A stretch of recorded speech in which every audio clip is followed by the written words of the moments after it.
चीन के वजीर आज़म ली चियांग अगले माह पाकिस्तान का 3 रोज़ा दौरा करेंगे। चीनी वजीर आज़म 14 अक्टूबर को पाकिस्तान पहुंचेंगे। 16 अक्टूबर को SCO के हुकूमती सरबराहान के इजलास में चीन की नुमाइंदगी करेंगे। ये 11 साल बाद किसी भी चीनी वजीर आज़म का दौरा पाकिस्तान होगा। दौरे के दौरान CPEC समेत पाक चीन ताल्लुकात पर बात की जाएगी। चीनी वजीर आज़म के दौरे के दौरान कई मुआहिदों पर दस्तखत मुतवक्के।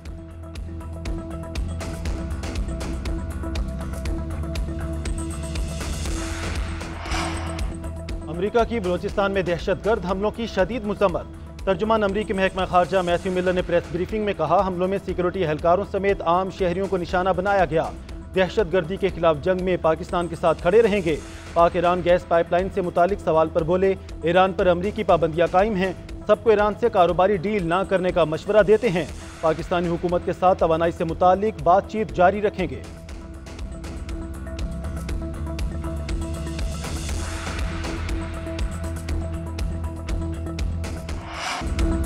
सरदार अख्तर मिंगल का कौमी असम्बली की रुकनियत से मुस्ताफी होने का ऐलान। कहते हैं, हमारे साथ कोई भी नहीं, ना ही कोई बात सुनता है। ये लोग बलोचिस्तान के मसले को समझ ही नहीं सकते। जब भी इस मसले पर बात करो तो ब्लैकआउट कर दिया जाता है। ये असम्बली हमारी आवाज़ नहीं सुनती तो यहाँ बैठने का भी कोई फायदा नहीं। बलोचिस्तान में मजीद कितने ऑपरेशन करेंगे? मुशर्रफ दौर का ऑपरेशन कभी खत्म ही नहीं हुआ। जमहूरियत को इंतकाम कहने वालों ने भी जमहूरियत को बलोचिस्तान के लिए निकाल दिया। तमाम इदारों से मायूस हो गया। 65,000 वोटर्स मुझसे नाराज होंगे, मगर उनसे माफी मांगता हूँ। इस सियासत से बेहतर है पकौड़ों की दुकान खोल लूँ। उधर अख्तर मिंगल के इस्तीफे के बाद बलोचिस्तान नेशनल पार्टी के मरकजी क़यादत का इजलास तलब करने का फैसला। सेनेट और सूबाई असम्बली से भी इस्तीफों के फैसले मुतवक्के।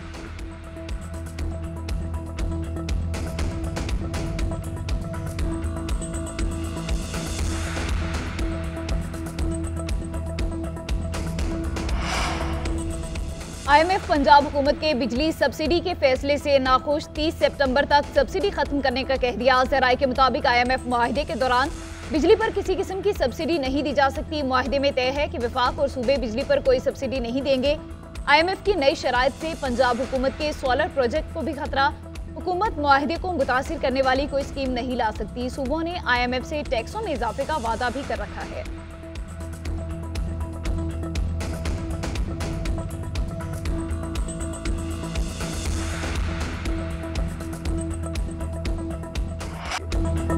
वज़ीर खजाना मोहम्मद औरंगजेब का ताजिरों को टैक्स छूट देने से साफ इनकार। कहते हैं, FBR का टैक्स वसूलियों का हदफ डिजिटलाइजेशन और इन्फोर्समेंट से पूरा करेंगे। ताजिरों पर टैक्स वापस लेने का मतलब टैक्स तनख्वाहदार दे तो ये नहीं हो सकता। तनख्वाहदार तबका अपने हिस्से से ज़ायद अदा कर रहा है। ये मुल्क कब तक कैसे चलेगा? सोसाइटी के हर शोबे को टैक्स अदा करना होगा। सबको बोझ उठाना होगा। ताजिर, होलसेल डीलर्स और दीगर कारोबारी अफराद टैक्स कलेक्शन में हुकूमत की मदद करें। विदहोल्डिंग टैक्स में इजाफे की कोई तजवीज़ ज़ेरे गौर नहीं।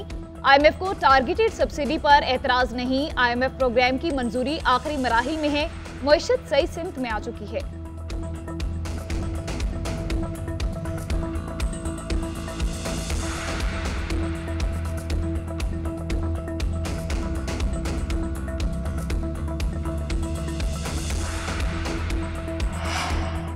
सुप्रीम कोर्ट में जजेस की तादाद में इजाफे का बिल कौमी असम्बली में मौखर कर दिया गया। हुकूमती रुकन दानियाल चौधरी ने जजेस की तादाद 17 से बढ़ाकर 23 करने की तजवीज़ दी। कहा, सुप्रीम कोर्ट में 54,000 से ज़ायद मुकदमात ज़ेर इल्तवा हैं। गुज़श्ता दिनों एक केस में 34 साल बाद एक शख्स की बारी आई। जजेस की तादाद बढ़ाने से मुकदमात जल्दी निपटाए जाएंगे। बैरिस्टर गौहर का एतराज़। कहा, प्राइवेट मेंबर डे पर यह बिल पेश नहीं हो सकता। जजेस की तादाद सिर्फ हुकूमत बढ़ा सकती है, कोई निजी रुकन ऐसा बिल पेश नहीं कर सकता। जजेस की तादाद बढ़ाने से कौमी खजाने पर बोझ बढ़ेगा।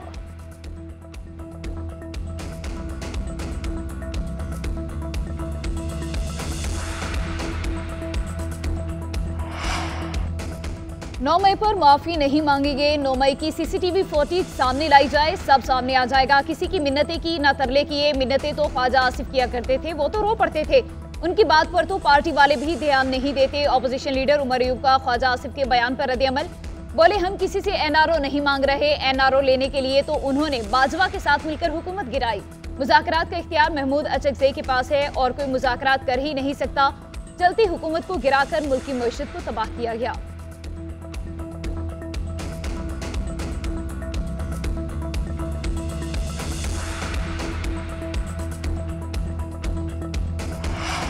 बानी PTI माइनस नहीं हो रहे। मुल्क ऐसे नहीं चलते जैसे चलाया जा रहा है।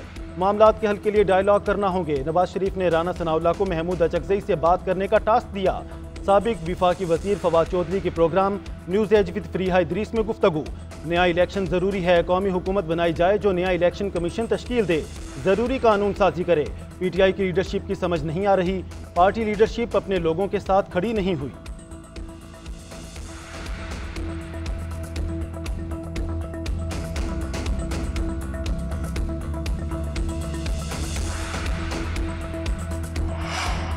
बानी PTI को मिलिट्री ट्रायल का खदशा, मुमकिना मिलिट्री तहवील से बचने के लिए इस्लामाबाद हाई कोर्ट से रुजू बाकायदा दरख्वास्त दायर कर दी। मौक़िफ़ इख्तियार किया कि बानी PTI को फौजी तहवील में देने से रोका जाए। प्रीकैन को हिदायत दी जाए कि बानी को सिविल इदारे और सिविल अदालतों में ही रखा जाए।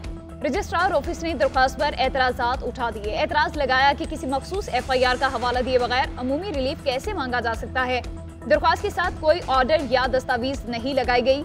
पंजाब के मुकदमात पर इस्लामाबाद हाई कोर्ट में दरख्वास्त कैसे दायर हो सकती है। मिलिट्री कोर्ट्स का मामला सुप्रीम कोर्ट में ज़ेरे इल्तवा होते हुए हाई कोर्ट में दरख्वास्त कैसे दायर हो सकती है।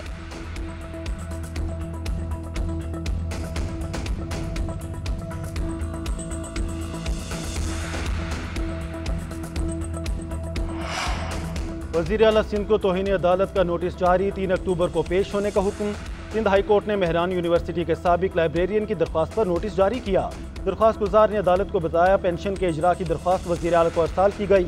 अदालत ने वज़ीर आला को 60 रोज़ में दरख्वास्त पर फैसला सादर करने का हुक्म दिया था, लेकिन 6 माह गुजर जाने के बावजूद अदालत के अहकामात पर अमल दरामद न हो सका।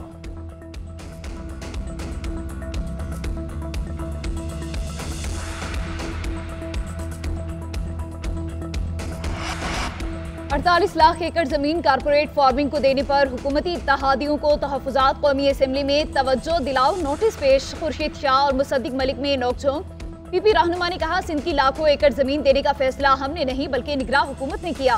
सिंध में पहले ही पानी की किल्लत है, लाखों एकड़ जमीन आबाद करने के लिए पानी कहाँ से आएगा।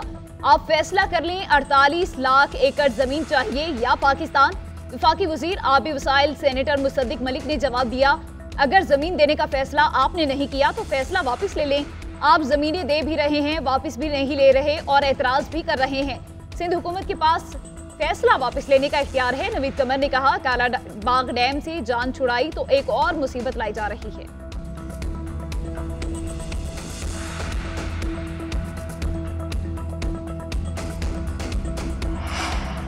अमरीकी रुकने कांग्रेस टॉम सूजी पाकिस्तान कॉक्स के नए चेयरमैन मुंतखब। अपने बयान में कहा वो पाकिस्तान कॉक्स की जिम्मेदारियां संभालने के लिए पुरजोश हैं। पाक अमरीका ताल्लुकात मजीद मुस्तहकम बनाने के लिए कोशा रहेंगे। नवंबर में पाकिस्तान का दौरा करेंगे। टॉम सूजी ने शीला जैक्सन ली के इंतकाल के बाद कॉक्स की जिम्मेदारियां संभाली हैं।